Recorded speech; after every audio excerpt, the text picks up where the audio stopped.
I sat for about 30 minutes thinking about how to write my graduation speech.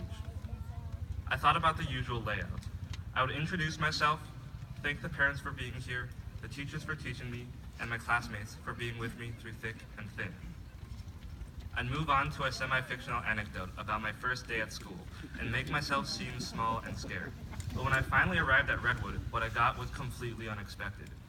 I was met with warm welcomes and friendly remarks, making me feel like this school that I had known for a few hours was already my home. I would talk about my teachers, compressing their entire year-long presence in my life into a single sentence each. Then I would discuss high school. I would explain how middle school served as a stepping stone between the fluffy, padded practice run of the past and the cold, unforgiving reality of the future. A future where, for the first time in my life, I will be given choices. Real, meaningful choices that can send my life in one direction or another. In a nutshell, high school will be a 4-year time period dedicated to the single, most important question. Who do I want to be? Depending on what my answer is, I will be sent to a college where another 4 years will be dedicated to an even more important question. Are you sure you don't want to just be a computer scientist or something? And there's my comedic moment. Great, this is going great. As the year comes to a close, we all stand on the edge of the cliff of middle school. We can look back at our valiant trek that has led us all the way to here and now, but we have no choice but to take the next step. But if we're standing on a cliff, then taking the next step would mean jumping into the abyss? No, that metaphor doesn't make any sense. I stopped and thought for a second. This is all so predictable.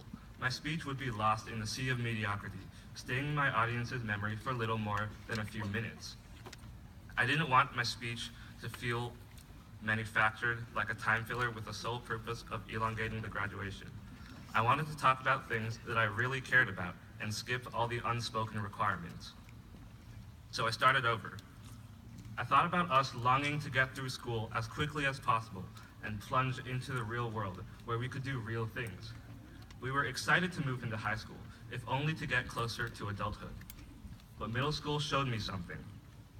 It showed us that we can do real things, and we can do them right now.